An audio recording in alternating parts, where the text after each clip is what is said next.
Thank you very much. Well, I'm delighted to be part of this discussion, and I know that we all feel that we need it because we are amazed, distressed, and bombarded daily by non-truths, post-truths, and with dire consequences.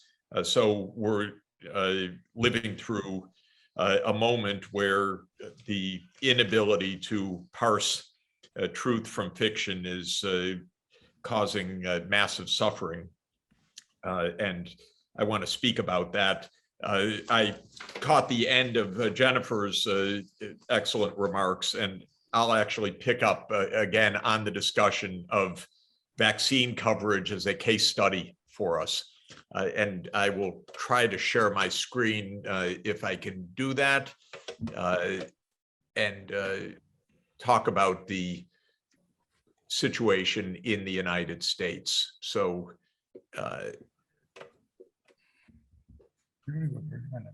oops, wait a minute. Can you see that? Yes. Yes. Yes. Good. Okay. So I'd also like to discuss this question from a pedagogical point of view, because I think public education is probably the only fundamental reliable tool that we have to combat multiple kinds of disinformation and misinformation, and it is the public's capacity to discern in the end that will be most crucial. So I really want to talk about that, but to do it through the vantage point of US vaccine coverage. This is a remarkable experiment underway. In the US, there is ample access to vaccines for all. And what we're observing in the hugely differential uptake of the vaccines, roughly from 80% coverage in some places in the United States of the adult population to 40% on the low end, we're seeing the response of society to this choice of whether to get a vaccine or not. And if we look at the map of vaccine coverage today in the United States, you can see that there are several areas of high coverage, most importantly in the US Northeast, New England and the mid-Atlantic states. So Maine, Vermont, New Hampshire, Connecticut, Massachusetts, Rhode Island, New Jersey, New York, all have relatively high coverage. There are a few other places with high coverage, the Pacific states, relatively high.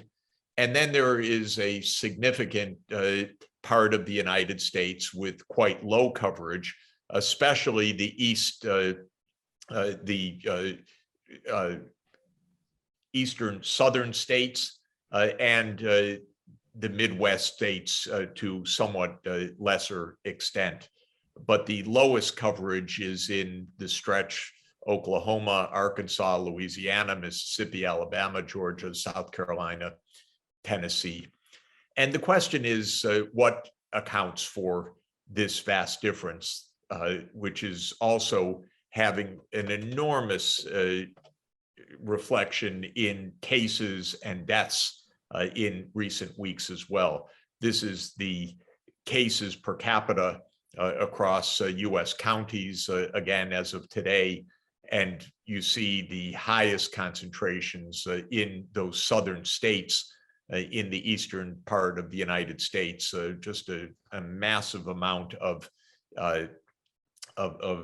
transmission of the virus. And up in the US Northeast, a much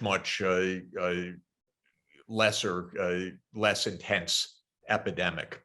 So I think if we can understand this, we can understand something helpful about the public's response to admittedly a complex question: should I get a vaccine or not? And the determinants of that are actually clear and quite interesting. So this is a little statistical model that I ran this morning on today's data that looked at a number of variables that I want to discuss quickly. Those variables are in predicting the cross-state pattern, the educational quality of that state's primary and secondary education system based on a typical kind of ranking score, the percent of the population in the state that is white evangelical Protestant or Mormon, because those cultural groups have significantly less coverage of vaccines and less uptake than the rest of the population. Whether the state has a Republican governor or not, and a variable for the US Northeast, which I would argue harks back to a long tradition of governance that's actually centuries old in the Northeast of the United States.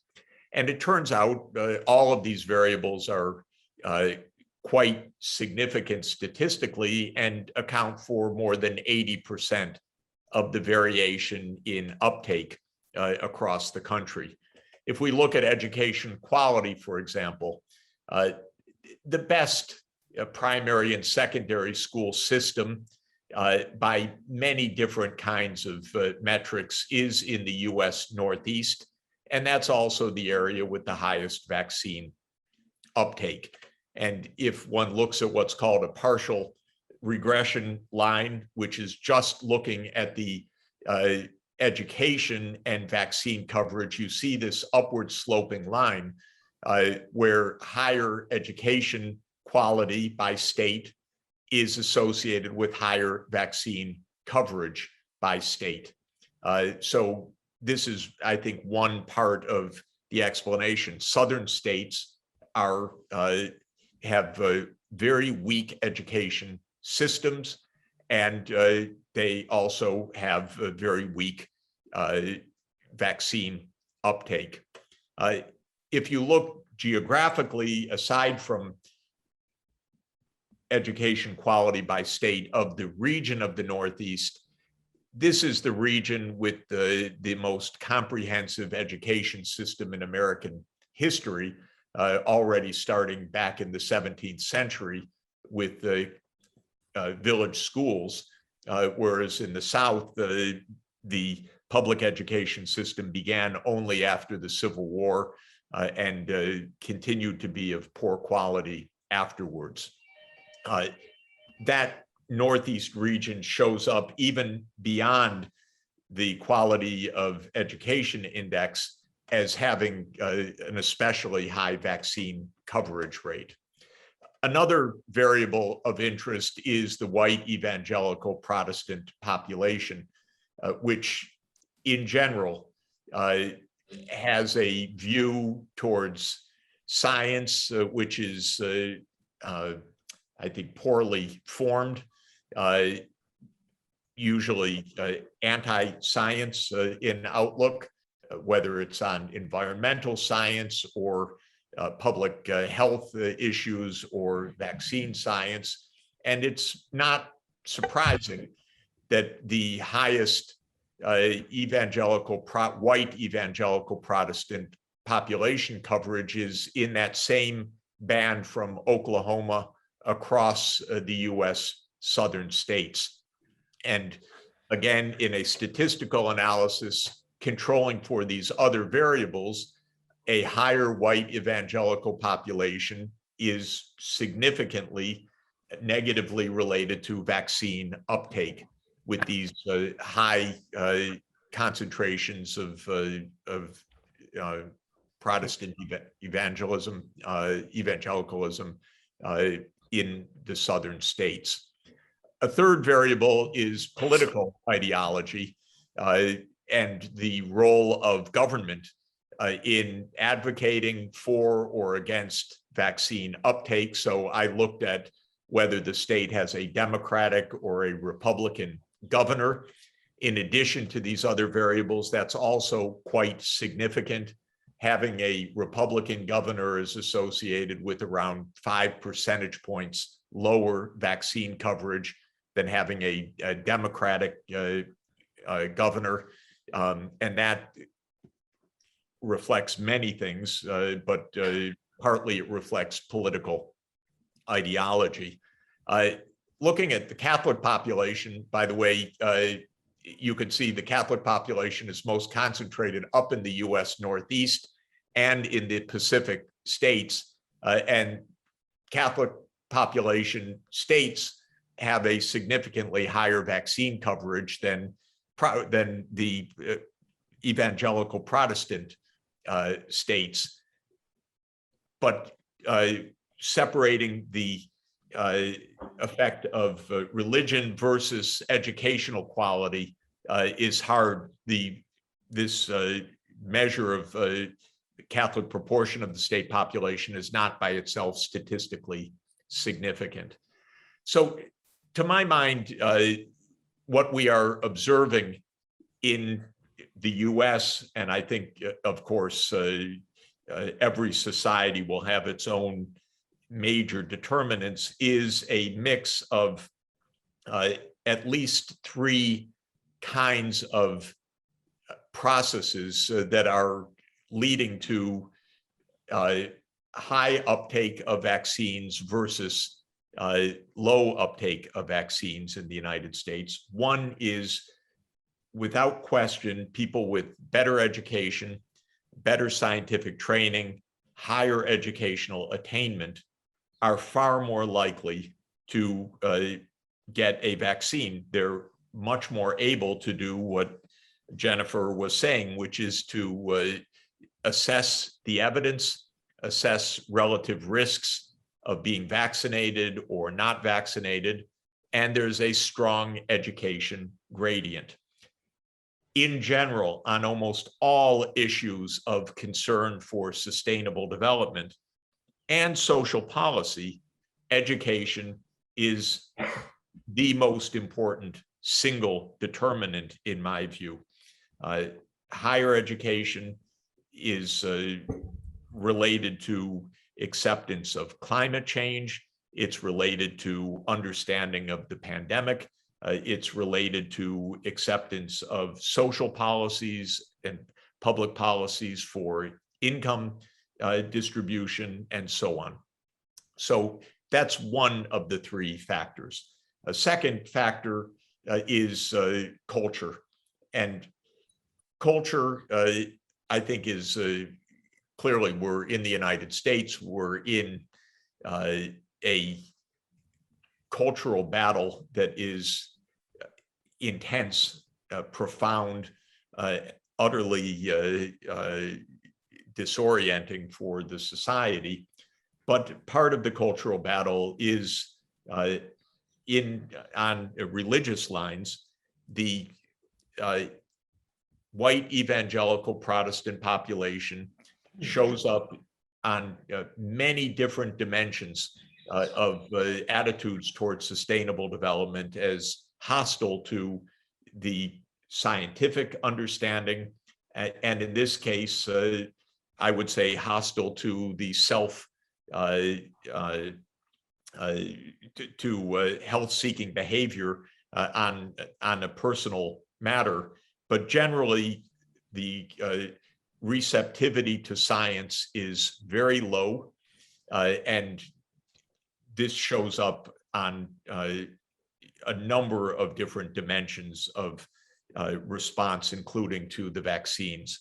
And the third dimension is political ideology. And political ideology is, in the United States, revolves around the spectrum from highly individualist public policy to public policy oriented to a concept of the common good. And in US politics, Republican doctrine and ideology is the ideology of liberty rather than the ideology of the common good.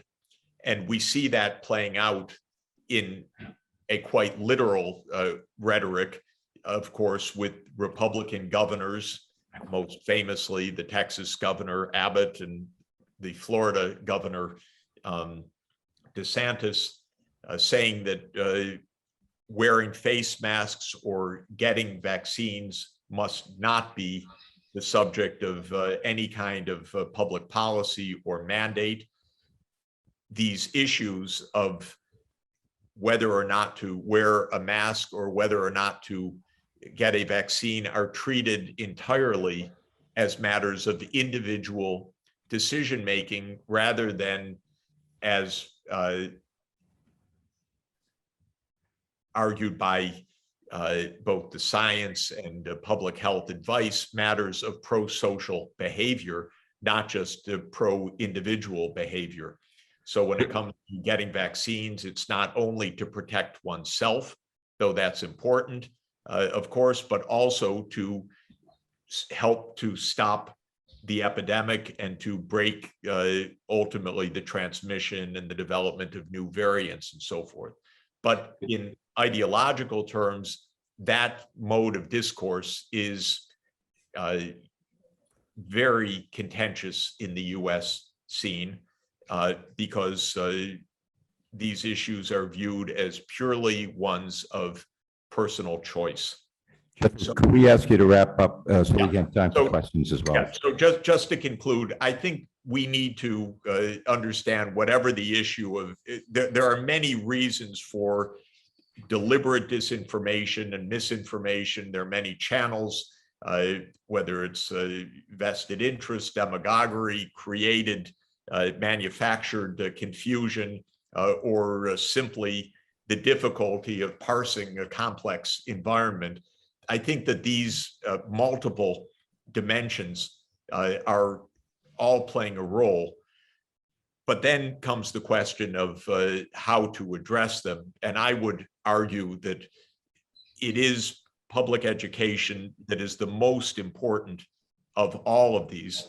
Of course, that by itself is problematic because education itself is under attack culturally and politically, especially higher education is under attack in Republican and evangelical communities to an important extent. I would refer us, as I always like to do, to the Sustainable Development Goals and especially to Target 4.7 as saying that in order to achieve sustainable development, we need universal education of sustainable development, including sustainable lifestyles, which is the subject at issue right now, global citizenship, appreciation of cultural diversity, and so forth. I'd like to also note that a culture very different from ours, the Confucian cultures of Northeast Asia, have had the absolute best experience in this pandemic. Fewest cases, absolute high vaccine uptake when available, fewest deaths, and most pro-social behavior. So a very strong consistency with public health control and with public adherence to the public health control. And we should also take cognizance of that. Just my last point, we need a paideia. We need an educational framework for sustainable development. That's what's called for by SDG 4.7, but it's also called for by our global needs. And 3 points that I think should be part of that paideia is Laudato Si and the church's teachings on integral human and sustainable development, Fratelli Tutti as the teachings about how to have cross-cultural encounters.